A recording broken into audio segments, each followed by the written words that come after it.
Good evening. Welcome back, everyone. We are back with another live show. Yes, it is match review and player ratings from today's 1-1 draw away to Bournemouth today at the Vitality Stadium. We've got a point, but we're going to be honest about today's game because I've got to say, really majority of that game, we were absolutely shambolic. I thought a lot of that game we were today, unfortunately. So we're going to be honest about this and see how it is. Well, and if you enjoyed tonight's show, guys, give us the thumbs up. That keeps us up those search results on YouTube. So remember to smash those likes to make sure people know where to find us. Please, of course, if you are brand new to the channel, if you're not yet subscribed and you enjoy what goes on week in, week out, hit that subscribe button, free to do so. It does help make the channel grow as well. And, of course, do hit the bell notification. It does let you know whenever we are live or when a pre-recorded video does take place as well. So please do hit that bell to make sure you do not miss anything that comes on this channel week in, week out. And if you'd like to give a donation, feel free to do so. If you want to become a member, it's 99p a month. Hit the join button. Be put into a prize draw. We do on the channel as well. And, of course, this has been screen shared to John's channel, John Sinclair TV, and Tony's channel. It's all black and white TV. We'll dive into comments that have come in. Good evening, Martin. Evening. We were lucky today. The disallowed goal off his shoulder should have been given first. 60 minutes. We played like Brucey days. I hope Trips doesn't go. We need a leaner Bruner, not a captain, says Martin. Very interesting point there. Lawrence, good evening. Hope you're well. And AFC always panel. All right, fellas. Big up AFC. So there you are. I'll tether out all day for him. Well, we'll get into it. Evening all, up the mighty Bluebirds, Mason. How did Swans feel to win that 1-1 draw? Never mind. Right, so we're getting into this in a mention. We are going to be openly honest about this as well. Right, majority of that game, we were absolutely shite. The lineup was very, very strange in my opinion. I don't know why Lewis Hall was dropped out. I really didn't understand that at all. Kelly is not a left back. He really wasn't. And you've got to say, our pass in the day was absolutely... That was horrible to watch. Some of the times we couldn't control the ball properly. Our passes were going out. That is one of the worst passes I have seen of all time. It really is. But I've got to be honest and say, majority of that game, it was very not enjoyable to watch. It really wasn't. And VAR has rescued our backsides as well because of the handball decision. That was ruled out for Bournemouth's winning goal. But anyway, guys, just as well I said I was going to mention, like I did on the fan reaction show, and there is going to be a poll put up, and it is going to be in regards to the handball.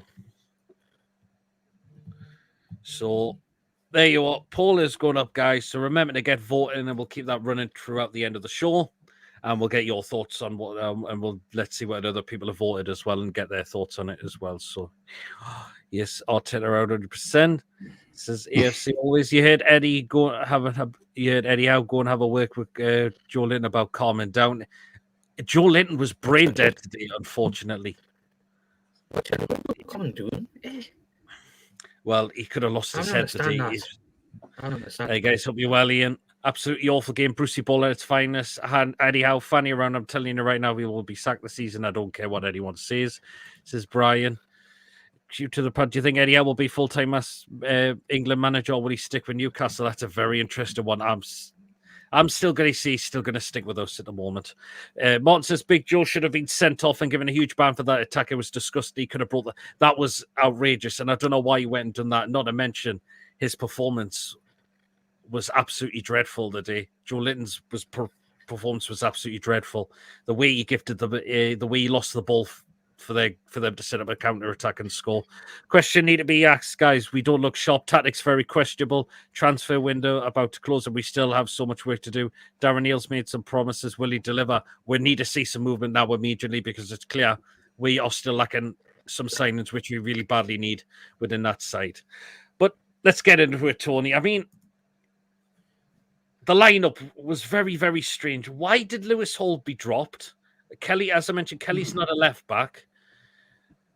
I mean, I was very puzzled. I was very puzzled why Hall was taking out the team today and not starting. I was as well, Pete. I was, I just couldn't believe what I saw on the team sheet. I thought, but why is Lewis Hall out? What's going on here? And obviously, we saw Ruddy on the bench. So no Vlachodimos on the bench, no Dubravka on the bench now. Is that because we get rid of Dubravka and Vlachodimos? Well, he said apparently Dubravka's got a concussion in training, so that would rule him out for 10 days, which is the automatic thing for concussion. So, look, I was baffled by that because I said I gave Lewis Hall third best player last week, and I thought he played well. Kieran stood off the line and things like that for us. And look, we know Kelly can play left back because he's played there before for Bournemouth. He played there a lot for them last season. But it did baffle me. But then I did think, well, maybe he's put Kelly in because Kelly knows the Bournemouth players. So it'll be like Kelly will know the setup. And Eddie Howe himself said it was tactical that he'd done that. But I didn't think it was a great move. And let's be honest. And I'm going to be honest here. Lloyd Kelly was well out of his depth today. I'm sorry. He was shocking. He was poor. That's why Bournemouth got rid of him on a free. Yes, because his contract ran down. And I don't believe there was any other teams in for him apart from us. And I'm sorry, he's not good enough, Lloyd Kelly. Not good enough. Lewis Hall proved how good a left back he is when he come on. That game changed when Lewis Hall came on. And I'm not going to beat around the bush about it. Okay, fair enough, you might play Kelly in the cups because, we need to rest. But no, I wasn't happy with that team lineup whatsoever. And I wish Newcastle United would please stop putting that team sheet in number order. Just put it in order of defence, midfield, and up front, because it's not just me, but there is a lot of people on Twitter are actually going mad over this and they're saying, can you stop doing this? It is stupid the way they're doing the team sheets now. It really is. And it's better when you have it the old way, where you have the goalkeeper, the defence, the midfield, and the attacking. It's so confusing for a lot of people because it's all in number order, and I think it's stupid the way they're doing it. But look, as I say, I thought that was a bad move. That was a bad move to play Lloyd Kelly from the start. It should have been Lewis Hall. And I wasn't the only one baffled when I was doing my pre-match show. A lot of people in the chat were like, why is Lewis Hall not playing? And it had everybody asking, why is he not playing? So look, I'm baffled by it. But as I say, once he went off and Hall came on, game sort of changed a little bit. Yep. I mean, I know people are saying Hall's not best at defending, but come on, the lad's 19 years of age. Give him a bloody chance. But the thing is, he's got lots to learn, but he's still a hell of a player. And even Chelsea fans of this week have said they are miffed. They are not happy that they haven't got Lewis Hall playing for Chelsea no more. So what does that tell you? Yeah, absolutely, Tony. Anyway, John, the fact is we started the game off so well, and then we just go to shit after 13 minutes. It was just all over the place. I've got to kind of agree with you, Pete. I mean, look, we started well for the first 10, 15 minutes, right? Isak had a good just shot straight the goalkeeper. Yeah. Then Anthony Gordon's unlucky. We're doing for the header. Took it over from the corner. But other than that, you're right. We are absolutely shocking today. I don't care what anyone's saying, right? I've got to speak facts. I've got to be real. Yeah. Bournemouth should have scored twice, but come on to that, right? Lloyd Kelly, right? Look, he's only just joined the club, right? And before people think I'm going to go at him, I'm not having to go at him. Let's talk about today's game, right? Lloyd Kelly, in my opinion, is not a left back. Yeah, yes, he's played at left back at Bournemouth. I don't ever want to see this guy play at left back ever again. For me, he's 6'3". He's a centre back. Yeah, he is a centre back by trade. The reason he's played at left back is for cover. Yeah. Lloyd Kelly is a centre back, no doubt about it. Lewis Hall is a first choice, and it should be a first choice left back. I can see cadets and you've written off Kell after 2 games. We have not written them off, mate. Yeah, he's only been there a couple of weeks, so you've got to give him a chance. Yeah, you've got to give the guy a chance. Yeah, but he was out of his depth today against the menu today. I can't lie. I'm not going to lie. I mean, Menu started off against was them, okay. fantastic for them today. I thought. You know what it is? I was going to say is Semenyo sub to a standing ovation. Yeah, Lloyd Kelly, stinker, unhooked. Right, but let's go into the game. Yeah, I mean, Bournemouth should have scored twice before that. Evan Nielsen had a good game. Nick Pope saved by his knee. And then Semenyo had a shot which hit the top of the crossbar and out. Yeah, that was unlucky. But what was Joe Linton doing for the first goal? Right, what was he doing for the first goal? Get rid of that ball. Do not do skills in a dangerous position. Gets bobbed out, right? Got knocked off for a guy who's 6'1", 6'2", right? And then Semenyo ran with the ball, kept pushing. Where's the defense when the ball's crossed in? Tavernier, Chetty's offside, perfect goal. Yeah, that was definitely not offside. Definitely not offside. But Bournemouth could have scored again. They could have scored many goals. Yeah, I mean, look, if I was a Bournemouth fan, I'll be gutted because they turned Newcastle to the cleaners, yeah. But Newcastle only started when Eddie Mason subs, Kieran Trippier came on, Harvey Barnes came on, yeah. Joe Willock came on and made a difference, right? Yep. I mean, for those who want Kieran Trippier to leave, right? I hope he doesn't now because you know what? I've looked at that and thinking, should we be looking to sell Trippier on now? Definitely not. Look, at the end of the day, it's all documented, right? I mean, if he goes, he goes. If not, we move. Because I didn't think Tino was very good the day in my. I was just going to say Tino was shite today. He didn't look on his game, unfortunately. Tino switched off. He switched off. It was down to him. It was his fault. He switched off for Tavernier's goal. He was completely switched off. That was down on him. Yeah, but at the end of the day, I would have had a hook to half time and been Trippier on. I'm not going to lie. But like I said, I was speaking facts, and it's going to be absolute levels, yeah? But we got the equalising goal, right? Before the Harvey B was unlucky for that shot went past the post, yeah? But to be fair for Newcastle, we did try. Netta made 2 outstanding saves. One for Joe Linton, one for Dan Burn, yeah? But Gordon's got a tap in from the back post when Harvey's crossed it in. I think Harvey made a big difference. But Bournemouth came back again. I mean, Alex Scott, who used to play for Bristol City, right? On the of injuries, had a shot going for the top corner, just flashed over. And then Semenyo, shot went past the post. Evan Nielsen was an inch away from tap, knocking it home, yeah? But other than that, right, we kept pushing. Cool. But Nick Pope had to make a fine save at the end. Semenyo again, pushed around for a corner. And then the corner came in. Then it was Ottawa flying in for the header, which came with his arm. Yeah, I thought that was game done. Yeah, that was game, set, and match. And I said Bournemouth deserved it. Yeah, but when it went to VAR, right, I think the referee just got the right decision. It was sure it was handball. Yeah, I tell you something now, right, Pete, Mason, Tony. Don't let this point fool us. Yeah, I've seen people say we have for a point. Yeah. We stole a point today. We were absolutely crap. Yeah, crap. And I don't want to see that performance ever again. This is game 2. And I'll tell you what, right? I mean, Eddie Howe, right? As much as I love him, I'll go with Tony and you, Pete. He made the team selection so wrong. Why did you drop Lewis Hall? You know what, Lewis Hall, right?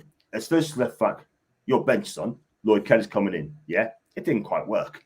But Harvey B, big up to you, right? Big up to you. You changed the game. My man of the match, yeah? But Forest on Wednesday, guys. I know I'm having it on, but I'll be quick. Wednesday, right, it's Forest. I want to see changes, yeah? I want to see changes. I want to see Trippier play. I want to see Joe Willock play. And I also want to see Harvey B play. Harvey on the left, Gordon on the right. He's up front. And we might just win this game. Interesting. Or if you never know. Osula might get an opportunity because I'm very surprised why he's not gotten any minutes this season. Even Chippers has just put in the chat as well. Good evening, Julie. Hope you're well. I Julie. love VDR today. I think we all did then. We've got Todd Bowley in the chat. He would love to sign that semi-year. No, I'm not surprised. No wonder Kelly was a free. I'm not writing Kelly off yet, but left back, no. Give him. You got to give him. I want a centre back, and then let Lewis Hall play at left back. I mean, I wouldn't have mind if Kelly stayed on the pitch if Hall came on for Dan Burn, because I don't know if you saw at times, Tony, the way Dan Burn was holding onto that ball for too long. Yeah, it was very. You could see there was a couple of Bournemouth players starting to breathe down his neck, and he wasn't clearing the ball, and he wasn't passing that quickly. He was holding on to it far too much, and he could have made it dangerous for them. Yeah, I mean, he could have. You're right what you're saying, Pete. He was holding on to the ball a bit, but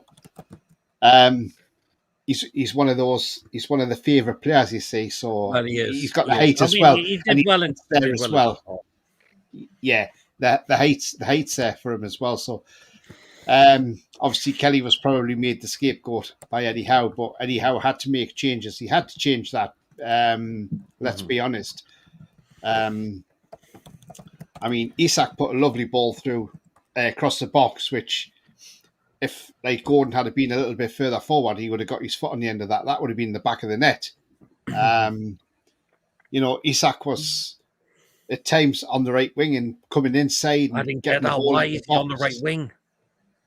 But because it's the only way he can get the ball. I mean, I thought Murphy wasn't that great today, if I'm honest with you. I was very disappointed with Murphy, unfortunately, the day as well. He just didn't look up to the task today. And I was looking for big things from Murphy today because I thought, well, okay, he had this great pre-season and he was unlucky last week. He had to come off because of the sending off. Yep.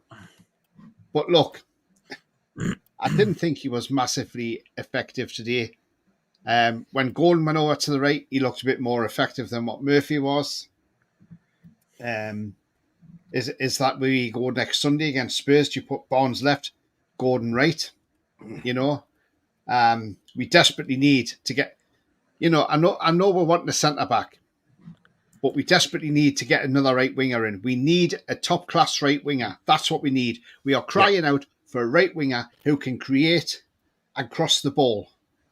And look, as good as Murphy's been for us, the thing is, the best thing for Murphy is being a bench player, unfortunately.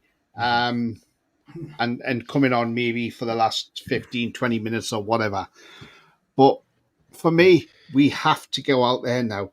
Now, the thing is, I feel if we have been looking at Madueke, we should have been in for this guy a couple of weeks ago.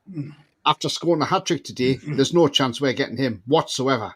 Unless we go in and say, look, we'll offer you 50 million and Chelsea take it because I got Neto on the right as well. That's the thing. But, look, we saw Keith Downey said on the channel last week that Newcastle are going to be in for a right winger this week. Now, I hope he's right on that. But who it'll be, I do not know. And, and as much as the lad has injuries, I would have rather have seen Chiesa on the right than Jacob Murphy, if I'm honest. But look, whoever we bring in, we need to make sure we bring a right winger in that has got the quality and the guile to get past defences and to put decent crosses into the box. Because that is what we're screaming out for. On the left, we are well stacked with Gordon, Barnes, Joel Willock can even play on the left. Joel Linton can play left. So well stacked on the left. It's on the right-hand side. That's our weakest point, and we need to sort that right-hand side out. Now, I agree. When Trippier came on, yes, he brought a bit of solidity back to the team. I didn't think Livramento had his best game, but he was isolated at times. Where was Murphy? Murphy was in the middle of the park, so Livramento was having to run down the right wing. And that's the thing. He's running down the right, and he's trying to do everything himself as well. So I felt a bit sorry for him, Livramento at times. He was a bit isolated because, like I say, Murphy was in the middle of the park. But but disappointing. But look, I mean, with the centre back situation, I thought Kraft was okay at centre back. He didn't really. Yeah, he did okay. He got a foul on him, and but look, other than that, I thought he did okay. For what he had to do, considering we haven't got a right centre back, a recognised one, because Share's obviously out suspended.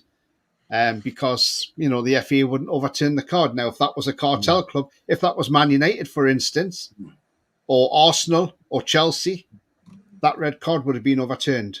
But because it's Newcastle, it's not getting overturned because we're not part of the cartel. So that's the reason why Share's red card stood. But in terms of getting the right centre back in, we've got to start looking for one now. And look, stop putting my eggs in one basket for Gui and go looking for one. I know we mentioned with Mohamed Simikin, who's got a 60 million release clause. Well, if we want to pay it, go and pay it and get him in. That's the thing. But realistically, we need more depth up the front, up the attacking third as well, because the attacking third's where we're lacking a lot more than I would say in the defence as well. Yeah, absolutely. Maybe try taking Burnout and putting Kelly there as a left-sided centre-back, see how that goes, until Botman's back. Yeah, absolutely. I always think Newcastle need any Nketiah. He will offer more for you guys. Oh No. no. There's a reason, John, you call him Nketiah. Nketiah. Definitely. Julie said she'll worry when it gets to Wednesday and Thursday. We'll have no one. Do you know what, Julie? I'll be feeling the same as well. And a lot of us will be as well. Apparently Palace is in for Nketiah anyway. Oh, well. Crazy take on Kelly. I'm not writing him off just yet. Without jumping on Eddie, if you give Bournemouth fans a poll, how many would swap their current manager for Eddie? They seem to be on the up. He has playing some superb football. He's done very well. Oh, he's done amazing. He's done very well. Areola. Yes, he has. He just whole can't defend. He was roast last week, great on the ball, but can't defend. He changed the game when he come on for me. I think we're okay in the striker department now. Yes. Chippers, good evening. Eddie got it wrong today. Not many can say they played well. Absolutely well said, Chippers. Isak, Wilson and Osula. Yep. You've written Kelly off after 2 games. I've not written him off. We've not written him off at all, Cadet. I've not written Kelly off. I'm just thinking at left back, I'm not sure. Chippers again. Today's again proves we need players. If we sign no one this week, I'll be foreman. Do you know what? I don't blame you, Chippers. I will be as well. We were very, very lucky again with the VAR, with the handball and Joe around the neck. It was not WWE. We'll get into that as well. I think our squad as well, short of top 4 quality. We needed a quality transfer window. Time is running now. Hope the board are ready to push button on some signs tomorrow. We need to, hopefully, surely they're going to be working on something now. Hopefully, Wilson has to stay fit now, though, Julie. Yep. Teddy experimenting again. It needs to stop. Absolutely well said, Julie. Yeah, it's what pre-season is for, not league games. Yep. Gordon seemed he didn't give 70%. Do you think he's going to Liverpool, or are you pissed off that Newcastle weren't prepared to take 100 million from him when he doesn't want to go? We'll get on to that as well, because Gordon didn't have a good game for me, unfortunately, today. Again, which we'll dive into. Good evening, Coffee. Hope you're well. He's definitely one of the best. Definitely, I find it Osila got no minutes. I'm very surprised he's not got minutes as well. Lewis Hall better than Kelly, though, says Julie. Yeah. Good evening, Stato. Hope you're well, and hope you have a safe journey back as well, because you've been up for the weekend. I heard. Just got back from the tough afternoon. Yes, it certainly was, matey. It was. What was up with going today? He was awful in the first half. Looked way better in the second half when he was shifted to the right. Yeah, absolutely, he did. Again, we're going to talk into that as well. It's a good weekend up there. We need a right winger, absolutely. We missed you at the watch along today. I think you all did. Kelly is fine. We didn't have any players who could play a forward pass under pressure. There were no technicians. Do you know what, Alex? That's a good point you've really made there. That's actually a really good point you've made there. We got lucky with their second goal. Evening, lads. Good evening, Gary. Personally, I think it was Joe Linton's worst game since Eddie put him in that position. Do you know what it was for me? We were lucky, full stop today, says Julie. Stato says, Hall, Share, Botman, Tonali, Trippier all fixed what we were lacking in the match. Could still do with at least one through the door. It was technically sound too.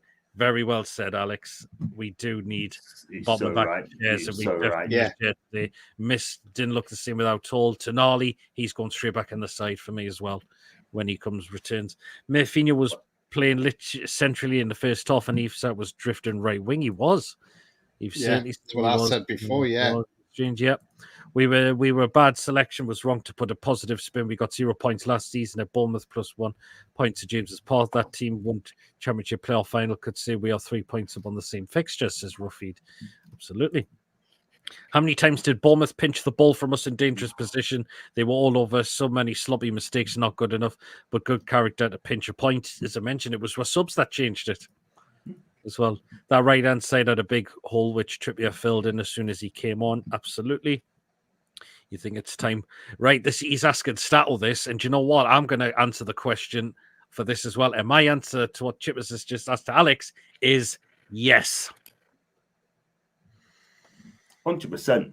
100%. Because look, at the end of the day, right, I mean, Jacob Murphy, right, I mean, good carry pre-season, but it hasn't been that great for the 2 games. I'm not going to, okay, he got taken off, didn't he, in the first game, but today, I didn't think it's effective at all whatsoever. Let's be real. But I think on Wednesday, like I said earlier, I want to see Barnes on the left, Gordon on the right, and Isak up top, yeah?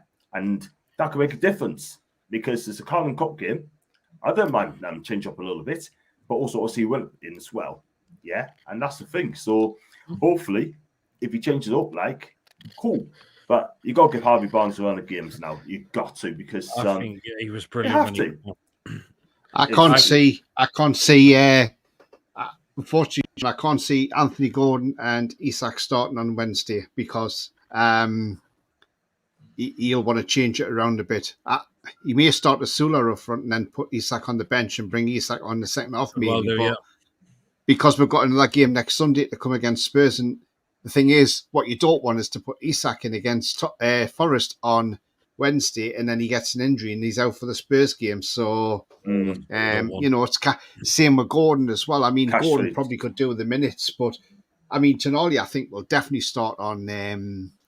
He will definitely start on Wednesday, I think, Tonali, but he may only get an hour or so just to build his match fitness up. And then people are all thinking, oh, well, he'll come in against Tottenham and ahead of Longstaff, but that might not necessarily be true because, again, it could be that he needs to build his match fitness up. So it depends how Eddie sees after the Forest game, whether to start more, say, no, actually, you're going to have to be on the bench for a couple of games until he gets his match fitness up. Because remember, he's missed 10 months. Yes, he's trained well, and he's trained, but the minutes on the pitch count more than the training. That's the difference when you're playing an actual competitive match. That's a lot more intense than actually training. Yeah. Lawrence, he says he could see someone coming out of the blue. We'll wait and see what happens with that. Or otherwise known as Tonali Wednesday. Yeah. Stato says people need to start thinking who is our best 11. The start should vary based on condition, who the opponent is. Very good point there as well, Stato. Because I've seen a lot of people seen so many think who was our best starting 11 is. Murphy was good only in pre-season against bad teams. Even Miggy scores away goals at Bournemouth. Yep, and I agree. If you don't sign in by Friday, I won't be happy. I won't blame Mitchell, but everyone around him has been here long enough. Absolutely. A lack of right winger was not our issue today. No, our pass was all over the place. We played Joe Linton got caught out for the first goal.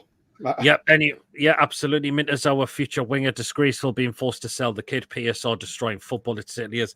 I watched Minter yesterday for Brighton against Man United. He played very well. The only couple of things he did wrong was his decision making. Yeah. He had a great chance to play to Welbeck, who was completely unmarked, and he didn't. He tried to take a shot himself. Totally speaking facts, yeah. I honestly think we'll sign nobody and Miggy and Cole will still be here at Christmas. That means he looks a good player. Maybe we should bid for him. No offense, but I don't think Minty has looked anything special so far. That's fair enough. Jolien was very stupid with the foul on the goalkeeper. Could have been a red. Yeah, we'll talk that. Minty, I'm just going to get through these comments before we go on to the next point. Minty was rubbish yesterday. Brighton scored when he came off. He did.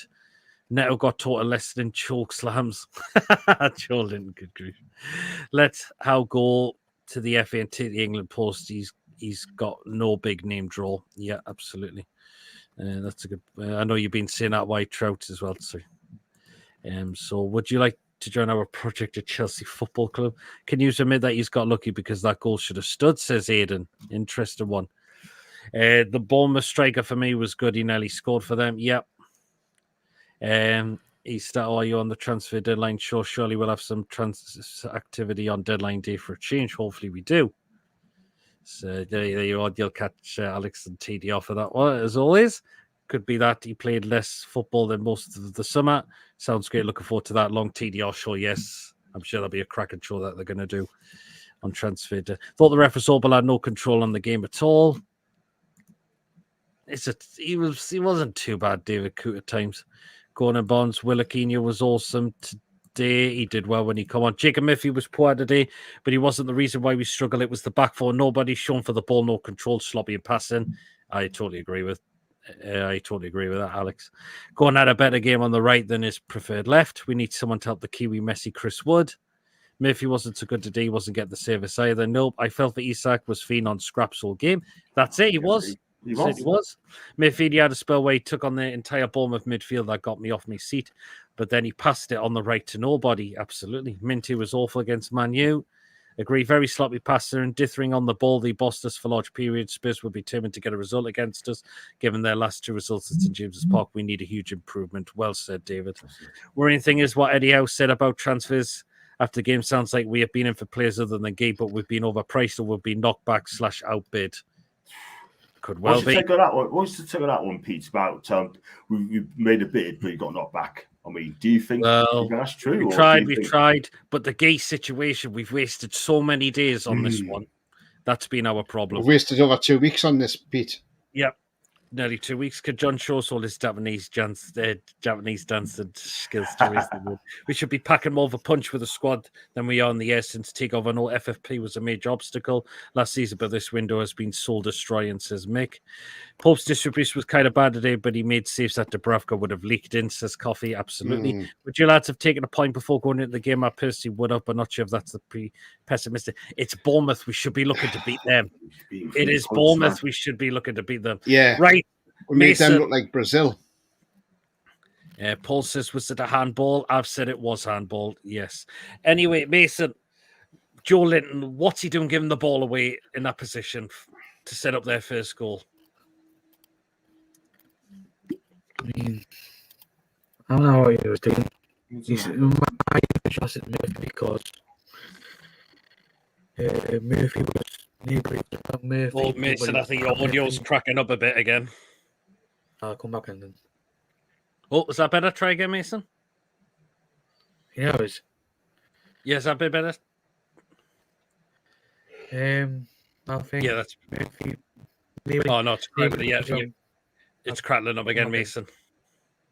No problem, Mason. We failed to beat Howe under pressure when we got knocked out the FA Cup in a few days. Yep. We failed to beat Bournemouth in 5 attempts. Now we have. Joe Linton was the day, Mason, you're breaking up. Got to improve on Sunday against Spurs after they beat Everton 4-0 yesterday. I'll come to you, Ed, John, since Mason's come back. And what is Joe Linton doing, giving that ball away? Beats me. I mean, what he's done, right? I mean, if I'm honest with you, I'm not going to lie. He should have been sent off. He had a poor game today. It's over documented. Cost us a goal. Then he nearly done the same thing in the second half, but we defended well. And he had he could have scored from header, which Neto saved. But if you come to the player ratings, please don't come to me, whatever you do, because I'm going to be absolutely brutal. But when it comes to what he did when he clotheslined Neto, right? He thinks in the WWE, he should have been sent off. And I'm amazed that VAR didn't pick up on that at all. I'm very surprised they didn't, because Mason, that ticks all the boxes of a red card immediately. Why is he doing that? 100%. We don't want to lose another player out through suspension when we've already got one missing already. What is Joe Linton thinking of? He could have took his head off. Honestly, he could have took his head off. Oh, I think you're breaking up again, Mason. Sorry. Minutes. Change internet. No problem. I mean, I'll come to you, sorry, Tony. All those ticker boxes of a straight red. Yeah, I mean, when he done it, I was like, at first, obviously when you see it in real time, you know, you sort of look and you think, oh well, that's just a tactical foul. Pick up a yellow card because I've stopped the goalkeeper getting a quick kick in a way up the field so that they can get an attack going. But when you watch it back and you think, Jesus, that was right round the neck, that's a height. In rugby, you get a red card for that. Now, I know you're saying VR didn't, they may have checked it, but they may have just went with the on-field decision because that's what they've been told to do now. They've been told not to overanalyze things by Howard Webb. Areola was disgusted and he wasn't happy. Obviously, he wasn't happy with the handball either, and that led to one of his coaching staff being sent off, which he wasn't happy about that either. But he obviously must have said something that warranted the referee to come over and give the red card because obviously Simon Hooper must have said, whatever he said to Simon Hooper. Obviously, he must have relayed it to David Cooten. He's come over and said, right, okay, there's a red card, off you go. But yeah, I mean, look, it could be, the FA now could look at this and decide to ban him. You know what they could do still? They could charge him for it and then ban him. And that wouldn't surprise me. But he needs to be careful. That's the thing. You've got to be careful when you're putting your hands up that high as well. It's you just can't clothesline somebody like that. Not in the Premier League. If he could have caused an injury to Neto doing that as well when Neto went down, but thankfully it didn't. But look, it's probably a heat in the moment thing. Stopping the keeper taking a quick a quick goal kick or whatever it was from his hands. It was definitely a karate move or a kung fu. Well, definitely a WWE move, that's for sure. The clothesline. But look, it is what it is. He got away with it, and let's hope he does get away with it. Let's hope the FA don't look at it. Be interesting to see what Ref Watch says tomorrow. And I'll be watching that with. I'll be glued to that tomorrow when Ref Watch is on with Dermot Gallagher, and I'll be interested to see what his take is on that as well as the handball. I mean, to me, the handball one was a bit of a funny one because it's where it comes off his hand. Now, to me, at first, I thought this won't be disallowed because at first it looked like it actually come off the sleeve. Now, apparently, if it hits you there, it's not handball. It's when it's below the sleeve, it's handball. And that's what I thought. And I thought that's where it came from, the sleeve part. And I thought, well, that's not a handball. Surely this won't be ruled out. And then you saw another angle, and it sort of looks like it did actually brush under the sleeve. So, to me, I couldn't really tell much of it. And then obviously, Kut went to the monitor to check it, and then it was ruled out for a handball. So, to me, I think we got a lucky decision there. I think we were lucky there. We got away with one, and we nicked a point. Maybe a point we didn't deserve. Let's be honest. Bournemouth played well. I mean, we played well till about the 12th minute, and after that, we didn't really have a kick of the ball because Bournemouth were playing much better football than what we were. As John hit the nail on the head, says if Van Nilsson had not a bad game either, considering it was his debut. And I don't know if anybody else saw it in the first half. Anthony Gordon had a bit of a spat with one of the substitutes from Bournemouth, Dean Hayson, who we were apparently linked with. Something was said between them two on the touchline. I don't know what they were saying, but it was a bit of an exchange. But look, we're not really setting the world alight the way we're playing. And this is, I predicted us to win this game 2-1 because I thought that's what we would have done. Gone out. I thought we could have won this game as well. But we just seem to be lacking that intensity. From if you go back to that couple of seasons ago when we were really going for teams, I didn't see that. that 15 minutes where we were going for teams and sometimes we were blowing teams away within the first 15 minutes of the game. We then seemed to sit back for a bit. And I'm thinking, why are we sitting back? We're inviting this on. And then obviously, like I say, Joe Linton lost the ball and that led to them scoring.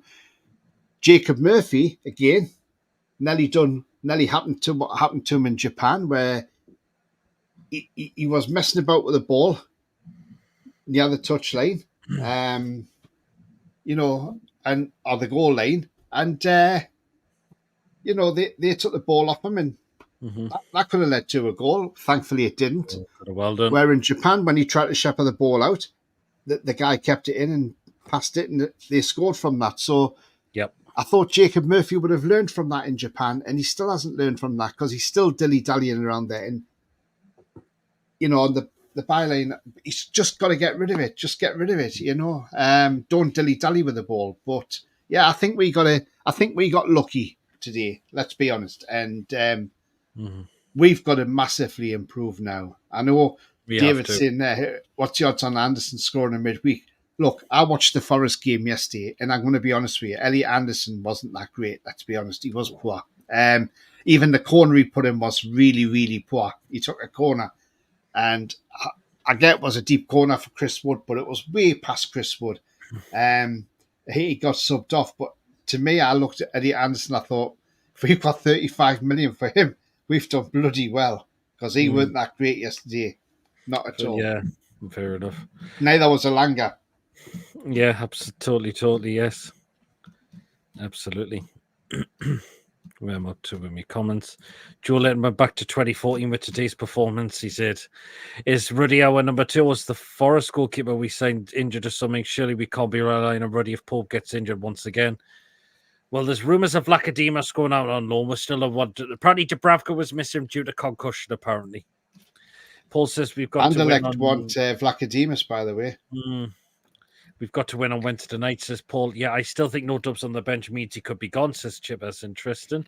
Considering the performance, it was a decent point to get. Bournemouth a solid team, especially at home. But Bournemouth's a team we should be looking to beat as well. Lewis Hall not being in the start line already made me feel uneasy from the beginning. I think it did with a lot of people. Joe Linton looked well off the pace today, was half a yard behind everyone else on the pitch. He did. Bournemouth's assistant manager got sent off for protest. He did. Good evening, Pete. Great stream. Pete. Anyone see Trippier after the game? He was upset. We'll see what happens with Trippier. He either stays or he goes, is all I can say. Julian crazy doing that. We are showing a real lack of discipline opening 2 games and he needs to sort them out. Rest for us will be watching them closely. Good point there, David. He didn't need to do that. Apparently it was a factory land ball. Julian's been watching too much Cobra Kai. Keep doing that, old lad, says Joe Linton. Joe Linton may as well have given him a rock bottom in people's elbow. Got taught a lesson. Hopefully we can get past Forest midweek. I do think the fans will turn on out quicker than normal this season if things go wrong. Interesting one from Foxy there. For the purpose of determining handball offence is the upper boundary of the arm is in line with the bottom of the armpit from the FA rule book, says Ruffeed. What are the odds on our underscoring us against midweek? We'll see what happens. Looks like to me it was just above the elbow, so under rules it's handball. You're very asleep, Mr. Sinclair. Don't fall asleep. If the club was the end, then we need to be beating these teams very well, said Joe Linton's just made a great point there. Totally agree. Right, Mason, equaliser for us. I mean, Barnes, brilliant when he come on. Could have scored before that. Just unlucky his shot was wide. But he plays a cracking ball to the back post for going to do the rest. But we've got to see as well, Mason, above the I know he scored the equaliser, but it looked to me, Gordon looked uninterested the day for me. No. I think he should have put on Barnes a bit more earlier. I think we would have got some kind of game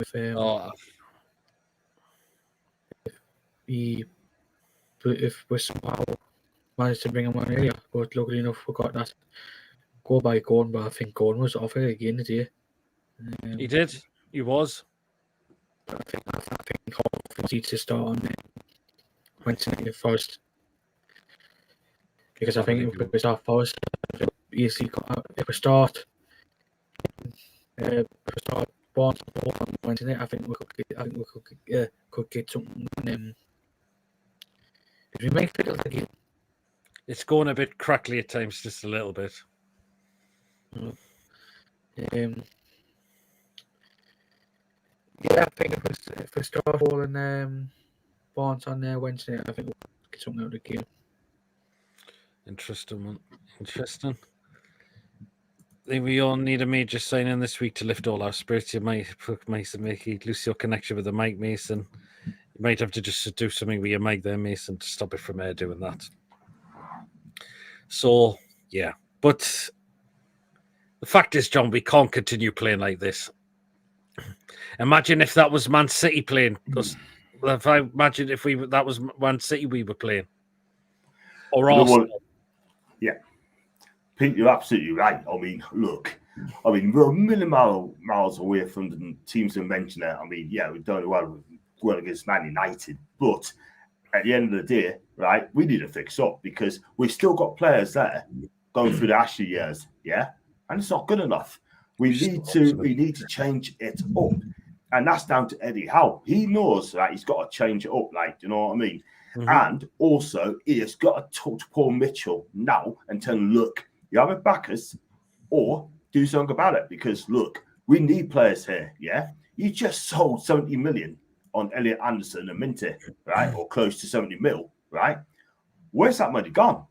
And also, right, I look at the midfield, right? I mean, Bruno Guimaraes, right? I thought he had a good game today. He done his best. Bruno was exceptional, particularly in the second half. Yeah, but he's badly let down by 36. You look at when Bruno plays to Brazil, right? He looks over his shoulder. He's got Paquetá, right, in front of him. They plays alongside Casemiro, right? And they got Philly Jr.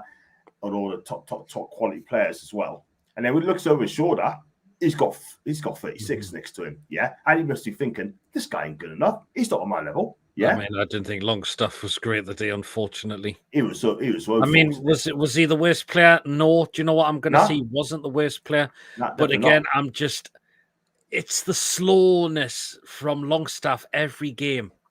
He looked way off the pace again, Pete, and it is so frustrating. Look, we're not baiting him, we're not having a go at him, we're judging him as on today's game.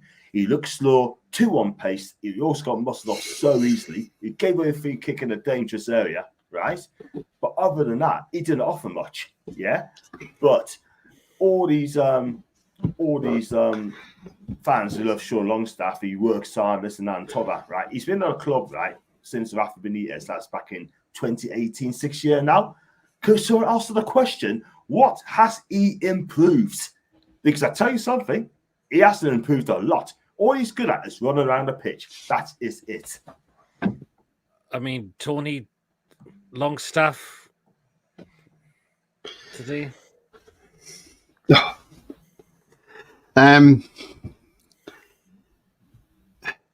How do you want me to put it, Pete? Piss poor. I mean, he wasn't the worst for me the day. That's what he was.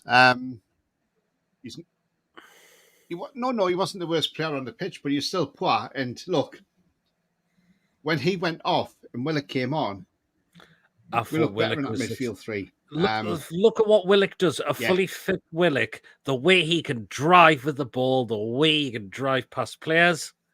But Longstaff just at times he doesn't do that for me. No.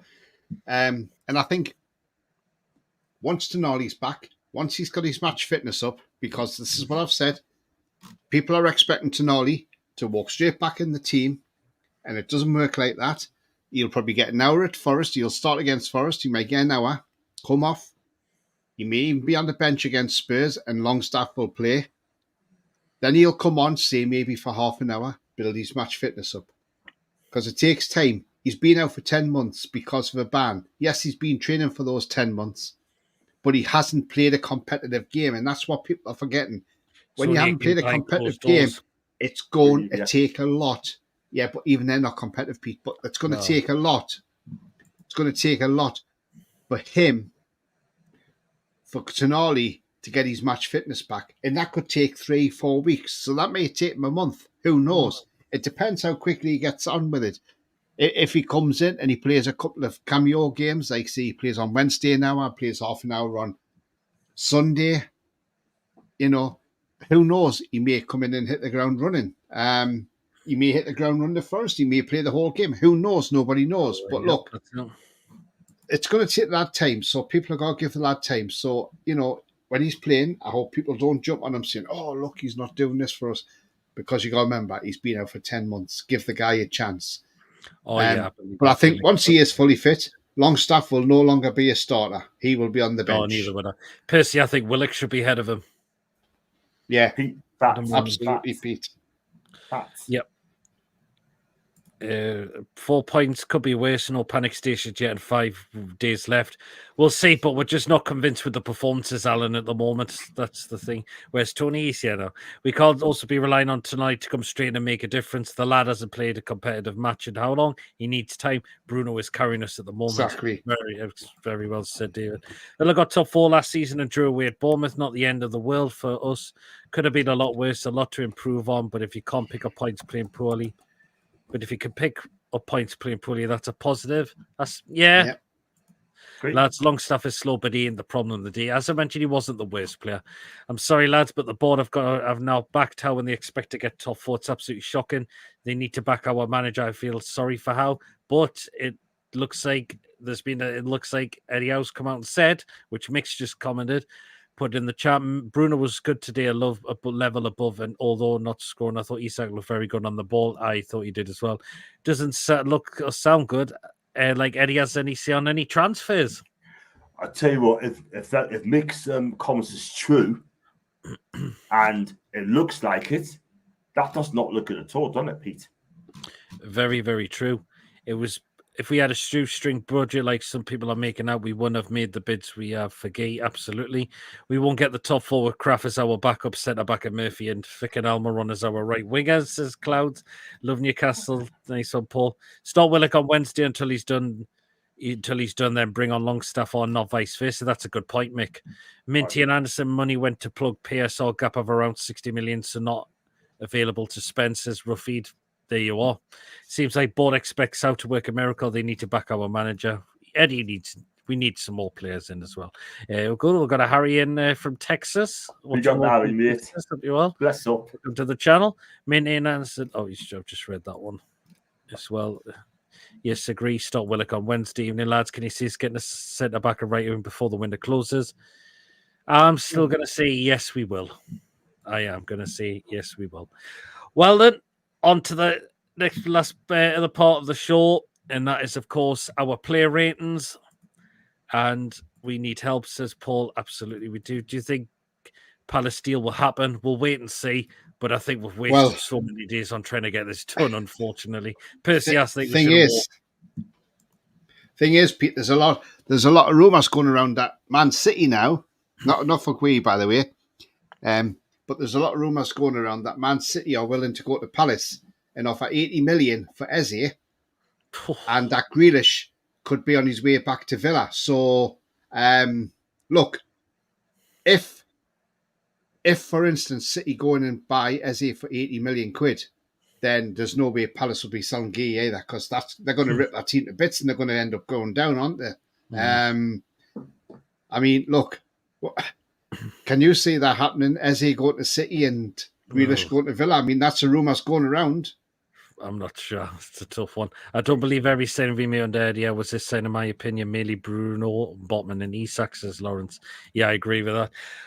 Well, anyways, we'll get into our player ratings now. So do take part in the live chat on what you would rate the players from today. I don't think there's a lot are going to score very highly, unfortunately, because a lot of the times we were really not on our game. Do you expect lads to have us a very active transfer deadline day for change? Surely no excuses as we can't be relying on Sunday. Got to. And guys, it's my birthday on transfer day as well. Oh, hopefully it's good news then. We've got some more players in. Can you touch on?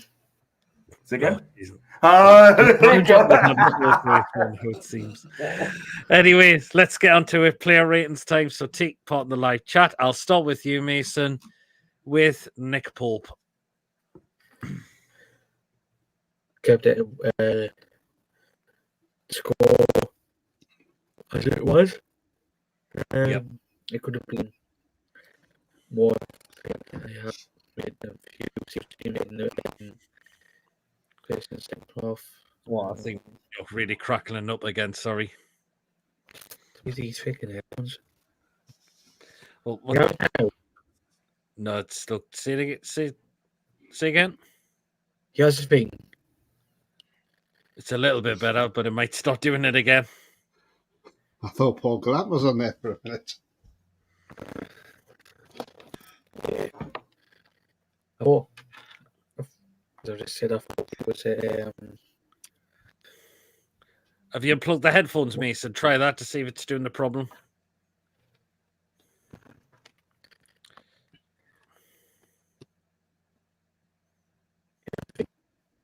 No, it's still worse, Mason.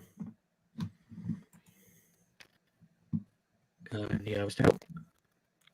It's still thinking. Why not unplug the headphones, Mason? Take them out and see if it's any better. Pull them out. Pull them out of the computer. Yeah. Oh. All right. Is it any better? That's fine. No, it's Still crackling. No, I think it's your mic, Mason. Jordan, So I what do don't you- have a freaking vibrator, you cunt. Go back So what are you going to give Paul quickly? 7. 7. Okay, then. I think that's about fair. I would have said 6 because his 5 kicking is was a 5. atrocious. Paul. He pulled off some great saves, but it's his kicking again. It's his footwork. Yeah, It's kicking not is good. awful. 6 in his dog. It is terrible. All right, but needs to improve on his kicking. He's on his Jesus. Mason, if you unplug the that'll fix it. There's a pulp from Julie as well. I thought we had Paul Gallant in the studio there when I heard Mason go, here's the thing. Oh, Jesus God. Right. On to you. I'll come to you next, John, with Tino Livramento. First 20 minutes, he made a decent start for me, but he was sort of fault for Tavernier score. Yeah, he did not pick up at all whatsoever. And he was stinking hooked in the second half for Trippier. He's getting, I'll tell you what, he's going to get a 5. He should have had a 4. But because he made a decent start, right, for the first 20, because he switched job, he's going to get marked down, I'm afraid. When you're right back, you've got a cover as well, so he's going to get a 5 from me, and I think he's lucky to be getting that as well, so he's a 5. Fair enough. Yeah, I think that's not a bad shout there, John. So, mind you, there's a 7 from David, a 6 from there's a 6 from Judy, there's a 5 from Tino, and a 5 as well. You're going with a 5, Tony. I can see you put. Oh. Okay, then. Right then.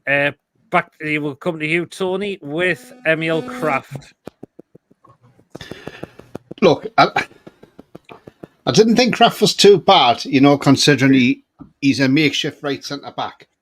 But he's solid enough. He had what, you know, he'd done that foul. He had a foul against him as well. But for me, no, I thought Kraft was pretty solid, and he tried to get things moving from the back. Obviously, you know, it's not his natural position being in the centre back. He's a right back by trade. I'm going to give him a 6 for that. Okay, yeah, 6, fair enough. Tito was 6, totally improved our game when he came on. Trips came on, totally improved our game when he came on. Yeah, Emil Kraft 6, 10, that thing, y'all. That wasn't me. And a 6 from Ian as well. Right then to me, with Dan Byrne, he did some good, did put some good things in today, but at times he held on the ball too long in very dangerous positions where there was a couple of players starting to approach him to see if they could try to take the ball off him. I thought that he should have passed the ball a lot quicker for me at times today. So, I would say a 6 for Byrne for me as well. And there's one from Julie's gone with a 7. It's Crappy with 5 as well. So I've gone with a 6 for Dan Byrne. Okay, then we'll go back to you, Mason. With a left back, Lloyd Kelly. I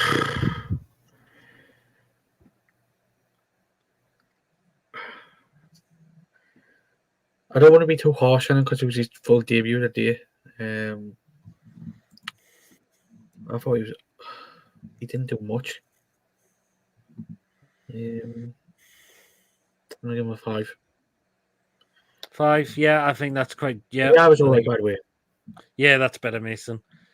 Nice one. Yeah, there's a 5. There's a 5 from Ian, and there's a 6 from David, and there's a 5 from Joe Linton as well. Okay, then. So we're into 3 in midfield now, and it's to you, John, with the captain. Yeah, I feel I would have given Kelly a 5 as well because he got done by Semenyo every single time after 20. So, yeah, 5's about right. Bruno G. Yeah, he was sent to everything. I mean, he was unlucky with that curling shot, which Neto made a fantastic save again. And look, he's done well in the mixed field. Mixed second half, though. First half did all right, I guess. But he's tried to look the play, tried to create with push on equaliser. For me, it's a hard one because I want to give him either a 6 or 7, but it's a hard one for me because I thought he's done all right, but I'm going to give him a 7 because he did put a shift in. So I'm going to give him a ball a 7. I'm going to be honest because, look, at the end of the day, people say I'm being harsh. I'm not. But, look, he had a shot, which the netter saved, like I said. But he's won his, most of his duels as well, drew fouls, everything. He had a good game. Tony said I'm being harsh, giving him a 7. And can't do 7.5, Pete? I suppose so. Go on then. I'll do 7.5 because Bruno in the I think he did well. 1 from Julie. I think it 8. He deserved. Kelly, poor 5. Poor may as well have had high 5 on his pals at Bournemouth. Oh, Ian's gone for a 6. Woo! Oh, Ian, that's harsh. Bruno at 8, but it's his rating. Everyone's got a different opinion. I've got a rating. Bruno's had better games, but was lucky not to score. Bruno 8 played well. Looked like he's enjoying being captain as well. So yeah, I'll give him 7.5. And look, at the end of the day, sort of thing. Like, I mean, we all love Bruno, but I'm basing it on game by game. And I've got to be honest. Kelly, not impressive today as we think. We missed all but rest for Wednesday. Bruno and 8 from David. Right then, to you, Tony, with Longstaff. I'm surprised and give him to John, to be fair. Look, Longstaff. Look, although he wasn't great, but surprisingly, in the 6-9 minutes he was on the pitch, he did have 40 touches of the ball. And 30 of his 33 passes were accurate. So I give him a 91% rating of passing. So, as I say, he only had 40 touches, but he made that one key pass. But he won 2 out of his 3 ground duels as well. Lost possession 6 times. Not the greatest, if I'm honest. So for me, I give him a 6. Fair enough. Because of the accuracy of passing as well. But yeah, I'll give him a 6. I think it's fair enough. Yeah, 6.5 from Julie. 5 wasn't too bad, to be honest. He's had worse games. Yeah, Longstaff a 6 from David as well. Right, last one in midfield, so it's back to me. Right, and I'm getting Joe Linton for this one. Right, and I'm going to be absolutely honest with this one. That was absolutely diabolical from Joe Linton today. The way he gave the ball away to set up their attack for the goal is absolutely criminal. His performance was just all round terrible today, unfortunately for me. He had a chance, which he did have a header, to be fair, which was saved. But I thought he was absolutely horrible today, unfortunately. That looked like the Joe Linton we had under Bruce. I think that's definitely one of his worst. I've seen him in a black and white shirt. And I've got to say, the thingy on Pedro Neto, he's very lucky not to have escaped a red there, unfortunately. Sorry, I'm going to have to give Joe Linton a 1. Pete, did you say Pedro Neto? So, yeah.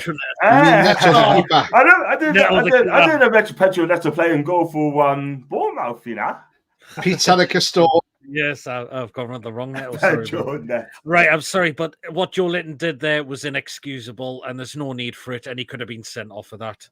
I'm going to give him the one just for the chance he had on goal, but the rest of his game it was atrocious from him. I'm going to have to say a 1 for Joe Linton, unfortunately. I've got to say it, fortunately, say how it is, and I think it's a 1 rating for Joe Linton. Mistake from G7 gifted that goal, got more from him down 6. Julie's gone for a 2. 6, 4, 3, 3. 1 for turning up and 1 for getting his boots on the right feet. Joe Linton 5, but 9 for the slam on net. Get down, lad. It's an offensive. The ball hits the arm below a line with the armpit, and it did before the game. Then the rules 3. Should have had a red card. He should have done. There's a 3 as well. Sorry, I forgot about that. Foul was dangerous play down 4. I've scored him a 1. I just thought he was awful all game. You're giving the ball and you've set up an attack and they've scored from it. It was terrible. Okay, then, right. So we go on to the 3 in attack now. So we go back to Mason with Jacob Murphy. Another player who was disappointing today. I'll give him a 4. 4. Yeah. He was another player who was disappointing today. He was, actually. I mean, he was either worse. No, there was some other good things, but yeah, I can. Yeah. Sort of 4. Even Julie's gone with the same for you. Even Julie's gone for a 4. Sorry, Coffee. There's a 5 from Alan, and there's a 5 from Ian as well. So there you go. Right. Okay. Right then. So we'll go back to you, John, who got the equaliser, but again, didn't look interested at all for me today. Gordon. I tell you what, I thought he was poor as well. Apart from the goal, what did he actually do today? Apart from that goal, he was absolutely poor. He was flat.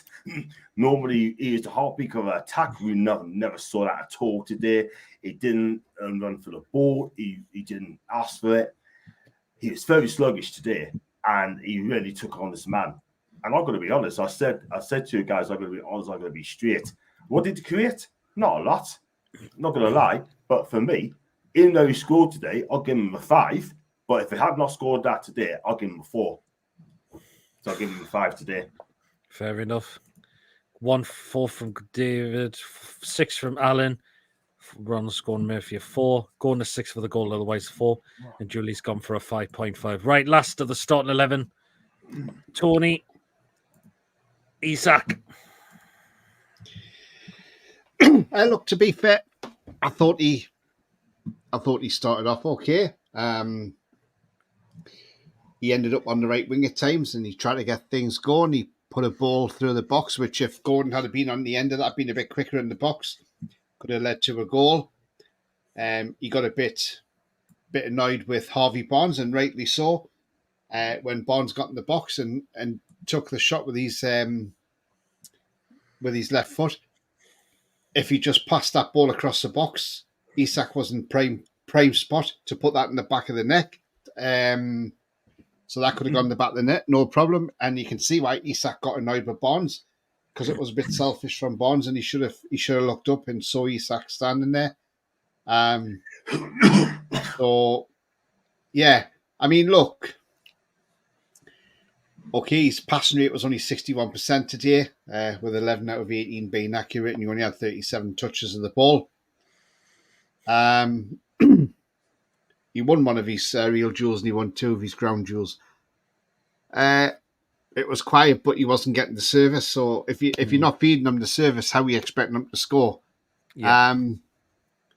But I felt sorry for him at times. He was isolated, and he had to come out, like I say, he had to come out the right to try and help out Murphy. I'm going to go with a 7 for Isak. Yeah, fair enough. Yeah, I think 7's reasonable.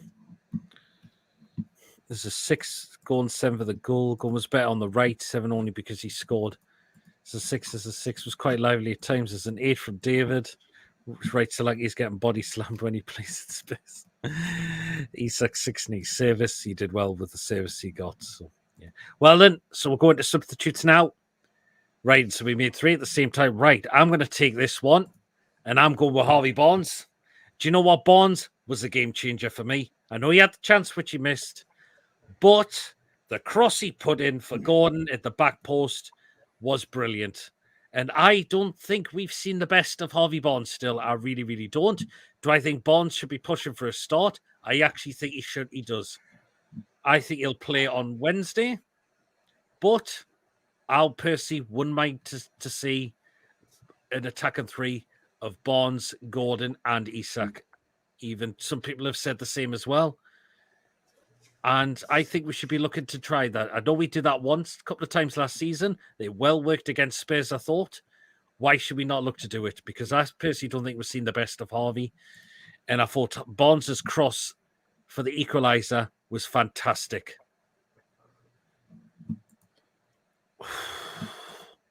I'm torn between an 8 or a 9 for Harvey Barnes, to be honest. Oh. Do you know what? I'll give Barnes an 8. I'll not be too over the top. I'll go an 8 for Barnes because his cross he put in was fantastic. And I think Barnes should be given a chance of a start for me. Barnes an 8, 7. Barnes an 8. Harvey Barnes an 8. And so you're going for an 8 as well, Tony. Man in the match for me. Man in the match. Yep, I agree. Man Okay, we'll go back to you, Mason. And you get with Joe Willock. I thought he was alright when he came on. I thought he was pacey. Yep. I would give him a 7. 7? I thought he did well. 7. Willock, the way he was driving with the ball, the way he was holding the players. Personally, I think we've got to hopefully should have a fully fit Willock for the rest of the season now. So that's a good point. So Willock a 7. Hopefully we can keep Willock fit. 8 Barnes a 7. So Willock 7s for Willock as well. Okay then, and it's back to you again, John. Another substitution that came on early as well with the other 2 was Trippier. Yeah, I mean, look, listen, I mean, when it came on Trippier, I mean, what's his mind on the game when he come with the pitch? Shouldn't even been playing. And the answer to that question, Pete, is yes. I mean, he showed quality on the ball, picked some nice crosses, and you know what it is, right? We looked a better team when he came on the pitch, yeah. Experience shown. No disrespect to Tino, by the way, yeah. Yes, he was poor, but when Kieran came on, I thought he did really well. I mean, trying to. Do you know what he did? Do you know what else I noticed as well? We Yeah. know there was rumours of him loaming. It looks like he didn't let that get to him. Exactly. He just got on the pitch, do his job, get his head down, right, and showed us that he is a really, really fantastic player that he is. And if he's going to stay at the club, we're not going to have open arms, honestly. But if he goes, I wish him well. But I hope he stay, right? And for another year, obviously. And then Tino can learn from him 1 more year. And he's done really well. I mean, his corners were good as well. Forced quite a few corners as well. And I'm going to get Kieran Trippier a 7 out of 10 because what he did, when he came on, we looked a lot better. I thought he looked a bit solid. I thought he was off for it. Yeah, I'll give him a 7. I've actually marked Willock quite early because he actually came on the 69th minute, but it doesn't matter.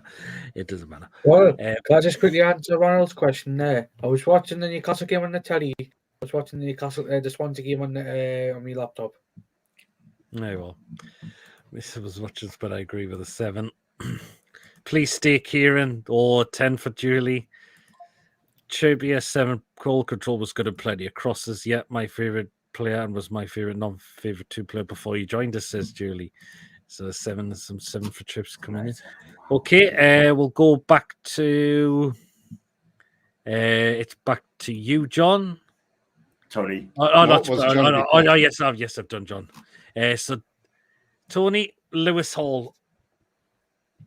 Do you know what? I thought he had a canny little cameo when he come on. He was on for 21 minutes. And look, in that 21 minutes, you know, he made 1 clearance, 2 block shots, had 20 touches of the ball, 12 out of 14 passes accurate, which has an 86% accuracy. Made a key pass. Yep. His only cross of the game was accurate. 2 long balls were accurate. He created a big chance. That proves Lewis Hall has to be starting at left back. And I know everybody's going to say Barnes won the match because he put the cross in. But Lewis Hall can't be far behind him or could be even level with him, because I thought Lewis Hall changed that game when he came on. And I'm a massive fan of this kid. I think he's a great kid, and I think he's and I don't care what people are saying in the chat that his defending's not there. The lad is 19 years of age. Give him a chance, because this lad is going to be the future of England's left back berth in years to come. I believe he'll be at that World Cup in 2 years' time, because Luke Shaw certainly won't be there. And I rate this kid highly. So give the lad a chance. I mean, he played some great football for us towards the end of last season. For me, Lewis Hall gets an 8.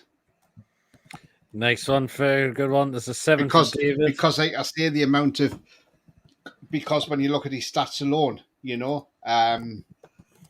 when he came on, to have so few touches of the ball, to have 20 touches of the ball in 21 minutes, that's like a touch nearly every minute.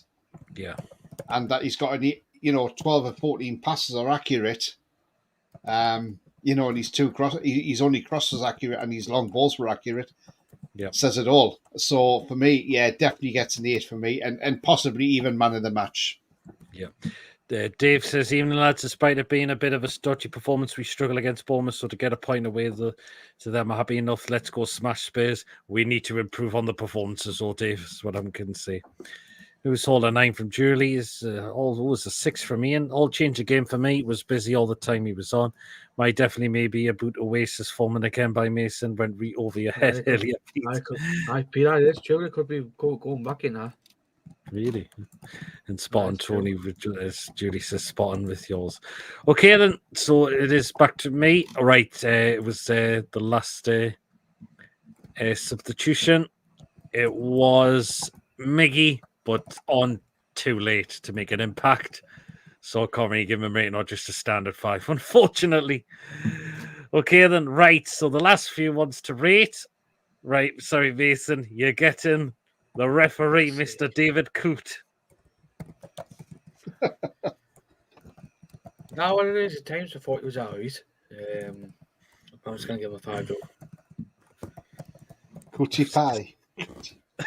What? Cootie pie? Do you remember the bird used to be called Cootie pie? Oh! Oh, God. We've started another one, Tony. Well, there you go. You see, after Turkey Teeth, Mr. Teeth, Mr. Teeth, exactly, and so there's another one, Cootie Pie, if you want to put that in there for David Coote. Cootie Pie. Oh, Jesus! Ugly twat what he is, but never mind. Spot Tony, Maggie 1 for 10. And up ref is brilliant today. Has to be a 10, 8 for the ref as well, and that's a good name you've come up with there. Paul Pavia. Oh, Tony, that was another good one you've come up with. I come up with them, John Waits says Nathan. Cootie pie. Hey, Jesus, ref. Right, back to you, John, since Mason's done the ref. The fans. 1,200 went there today, made themselves loud and proud. You know what? It's got to be a 10 for them, because you know what? They came driven a long way. You're talking 7 hours from Newcastle to Bournemouth, right? Which is a long bloody trek. Big up to Newcastle fans who went there today. Got behind the lads. I can give them a 10 out of 10, because they have been fantastic. I'd love to go today. Didn't get enough points on my tickets. However, you know what? It is what it is. And well done to Newcastle fans. Love you always, man. Absolutely. Bless up. John, there's Nathan's popped up in the chat. So, John, I want to ask you something. Negative, he's not dead. Just take the John, I want to quickly answer this. I want to quickly ask you this. What fan base do you like the most, Man United or Oh Newcastle? God! Oh, he said it I wanna know about this. So it was Tweety Pie. Oh no, it's Tweety Pie, wasn't it? Yeah. that's the bit out of Looney Tunes. That's what I was thinking about. Now. Oh yes, that's the one. Yes, that's it. I'm thinking of something else. Cootie Pie.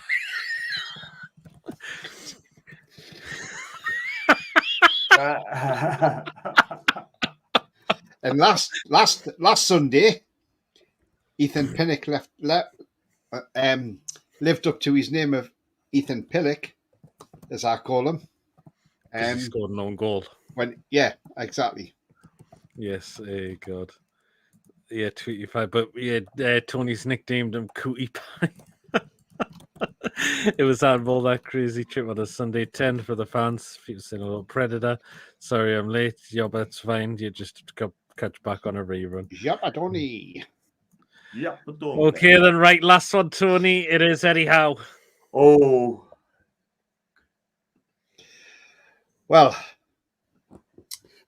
I was a bit baffled by the lineup, to be honest with you. The fact that there was no Lewis Hall in there. A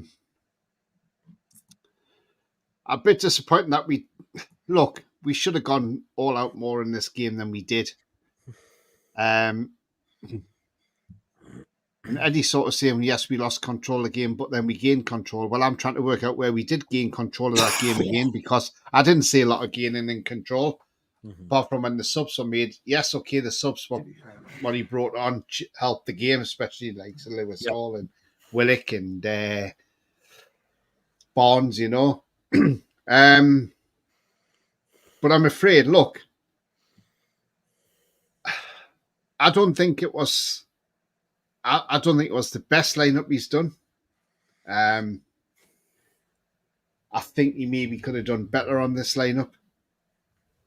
He could maybe have, I know he's a left centre back, but you could have probably said to Lloyd Kelly, you play as a right sided centre back, or you could have pushed Dan Burn over to there. And you could have kept Lewis Hall as a left back.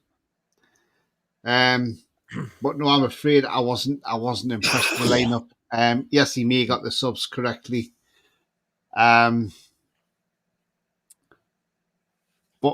for me, there's still a lot of work needs to be done there with Eddie Howe. Look, I'm going to be brutally honest here, right? And we've had it in the chat. A couple of people have said, you know, should Eddie Howe still be manager of the club? Okay, maybe after 2 games, you know. But look at the times we were playing last season. It seems to have dragged on to this season now. And what we've got to now do is Eddie Howe now has to dig deep now. I think Eddie Howe knows that Europe has got to be a minimum this season for Newcastle United, no matter what. Yep. These owners want Europe. Mm-hmm. They don't want to be out of Europe.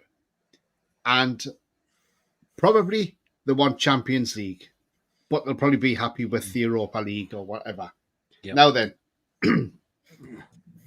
if we continue on this vein, say we don't turn up and play Spurs next week and we get beat off Spurs, Eddie's going to be deep in the mire. Because I believe that this is a pressure season for Eddie Howe. He's been here 3 years now. PIF have been here 3 years as well. And the thing is, this is probably the worst transfer window we've known so far. But this is a time now Eddie's got to step up, because if he doesn't step up this season, let's be honest with you, and PIF will turn around and say, there's the door, Eddie Howe. Thank you very much. You've done great for us. Off you go. We need another manager in. That's what they'll do, because the Saudis like success. They do not like second best. And they know we've got no European football this season. So they'll be looking at the fact is we can get European football. So this is a very, very difficult, pressurised season for Eddie Howe. He has to start getting things right. I want to see improvements next week. Yes, okay, we've got Forest on Wednesday, and let's be honest, they're not great. Forest, let's be honest. But look, I know that it hasn't been back that well in the transfer market. I don't know what's going on behind the scenes.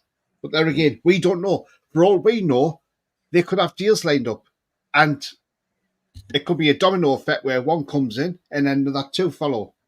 We've seen it before. You've seen it happen at other clubs where, the teams have just gone out there, they've bought one player, and all of a sudden another two or three come in behind them.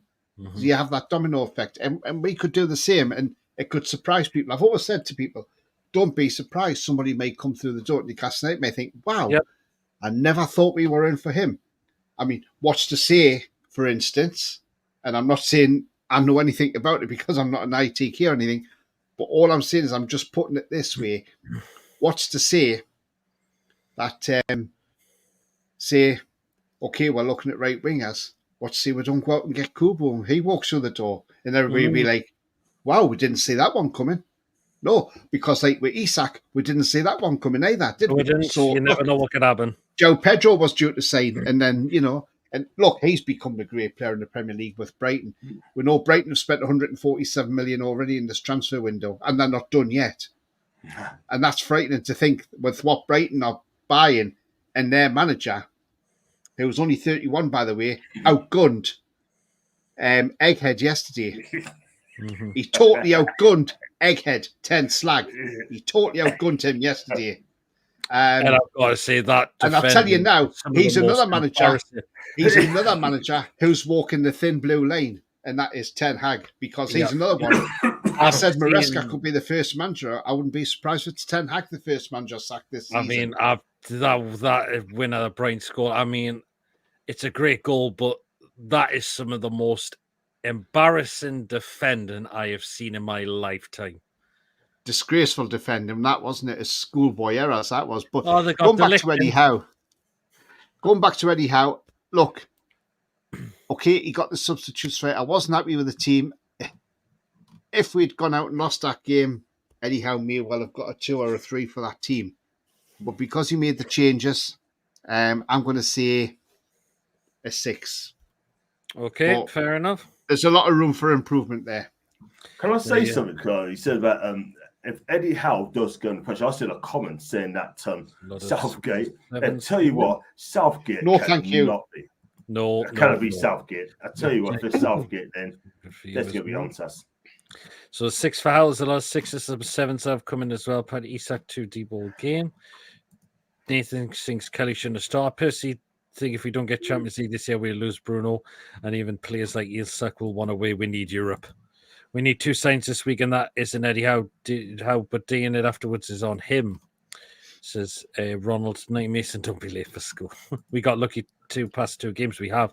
They expect to get Europe. That's not fair. They haven't backed him yet. We need those players in. We could have also won 3-1 today, but Bournemouth could have scored a couple of them themselves. If we lose against Forest, each will start on Gay. Evening, says Neil. The keeper made some good saves. He did. Is Rowley on Chris's channel now, Tony? Because I know Rowley's I don't know. I haven't fallen out with Rowley. No, not at all. I haven't fallen out with Rowley at all. It was great to see Rowley. He was at the game against Southampton. Yeah, it's probably just another one. The American Magpies nicking off people's channels. We clearly have some cash available to spend. Palace are willing and says that we must move on to he's a thief like that. This actually makes sense. Brighton have done well with selling players. Would love to see every Premier League club safe compared to us there. Mitchell needs to come up with signings straight away. It's his job. Old Trafford has fallen down. Can't see Man U finishing top 6, neither can I. They'll fall down the table, always do, but we'll still get top 10. Glazier's in for 10 more years. Geordie Boys on the beers. If we don't sign a centre-back and a right winger, then I can't see us finishing top 6 either. Interesting. Exactly. Clearance on there, all right. Then there was some good saves for both sides off the pitch, says Ross as well. Can I say something quickly? I mean, I think someone made a comment, I don't know, it might have been David, saying that if we don't get top 6 this season or get top 4, we don't win a trophy, Isak will be on their way, right? Do you think, right, and I've got to ask the question now, right? Do you think Eddie Howe can attract the top players now? We go back to the Marcus situation, yeah? He could do, but I love Eddie Howe. See, I don't want Eddie to go yet. I don't either. Hopefully, we can still get those players. But another thing that's kicking us in the backside is not moving players on that we need to move on. Exactly. Yeah, And they're holding them back as well. We know who the players are. right around his eyes, says Yama. Well, then, so we're going to start to end the show now. It's been a cracking show. Lots of great talking points. There has been as well. Thank you so much to the guys that have come on tonight. Those who's popped up in the live chat as well. And mods, thank you so much as well. So far, our next scheduled show will be preview to Forest. Most likely that could be on a Tuesday. It's probably going to be Tuesday night by the looks of it. And Wednesday night will be the match. Will be the live fan reaction show straight after the game. And of course, next night is going to be, match reviewing the player ratings on the Thursday. We know it's transfer deadline, but we might do something on there. We're probably going to squeeze the preview in as well, possibly for Spurs, or we might try and do that on. Or we could maybe do that on Saturday, maybe daytime, maybe. But you will be notified as always. But that's we got coming up because we're in a cup action and in a Carabao Cup against Forest. So preview, match review, and fan reaction. And, of course, preview to Spurs and me and Mason will be at the game on Sunday. And what's Tony just sharing?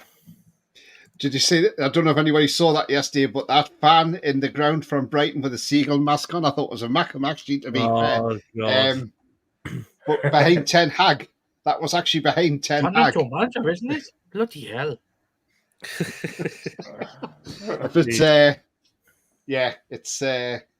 I thought that even the commentator Darren Fletcher on TNT Sports said that's brilliant, that hat, isn't it? You know, the seagull mask. I've got to clarify that. Tony, is that a bloke? It looks like a bloke in the green.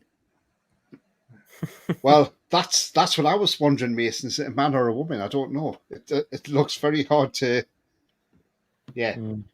But look. Either way, but I just thought that was brilliant. I just thought I had to share that because I thought that was funny. Expected something to be shifted on deadline, even if it's just loan deal, says Yoppa interest and Rowley to join the Fantasy Premier League. Tony, get Rowley back on, says Ronald. I needs to go and get a new man. Won't be surprised if he's done on deadline day as well, says Judy. Well then, so John, what we got coming up? What got coming up? Well, I hope to preview for the Forest game.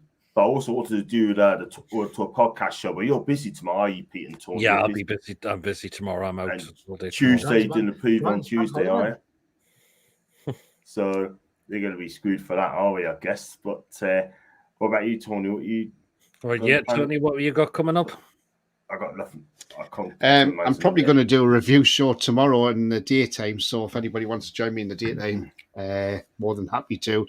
And we'll have a look at maybe the final week at the transfer window as well, and interesting and then one. Probably, and then may do some sort of pre-recorded preview for the Forest game, and then on Wednesday there'll be the pre-match show ahead of that game, which I believe is an 8 o'clock kickoff, I think, or is it 7:45? I can't remember now. I know it's on Sky, like every Carabao Cup game now. Apparently, it's on 8 o'clock Sky. kickoff, Tony. 8 o'clock. 8 o'clock, yeah. So I'll be there as well. I will be doing the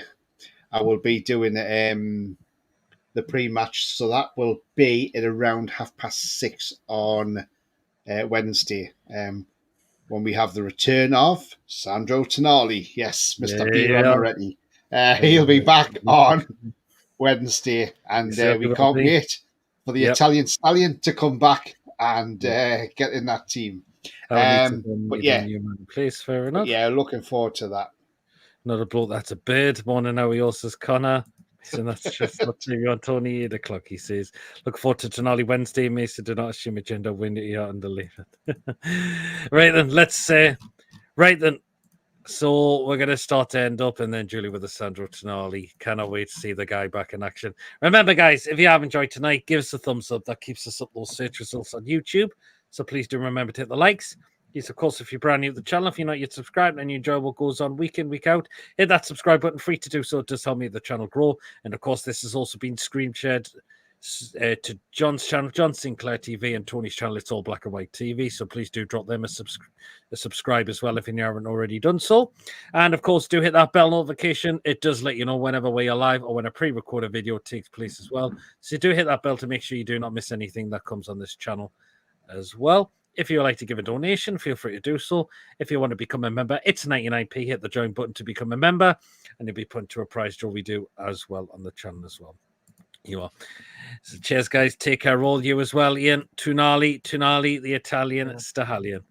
But anyway, guys, let's hope our improved performances really start to improve. Hopefully they will, and hopefully we can pick up some more points. You've got 30. Oh, I haven't ended the poll on this, so we'll quickly do that. Right. I'll quickly just run through the poll. Right. 36 voted. 25% said no, it wasn't a handball, where 75% have said yes. So yeah, and I put a poll up on my channel as well, Pete. And I will give you the result of that as well. So 82% said yes, VAR was right to rule out the Bournemouth second goal. 18% said no. So the majority said the correct decision stood. So that poll is now ended as well. So there you go. There we go. There you go. Well, then that's it for tonight, guys. Goodbye, everyone, and take care. You as well, Journey. Take care, everyone. Well, then, let's hopefully we can pick up some. Hopefully, our performances start to improve. Hopefully, we get some players in before that transfer window door slams closed. Remember,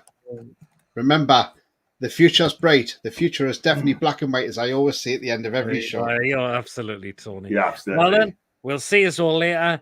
Have a great, enjoy the rest of your weekend, and have a great bank holiday as well, everyone. And we will see us all later, everyone. Take care, everyone. See us later. How are the lads? How are the lads and lasses? Well, them lads. Well, the lads. This as well. See you later, guys. Take care.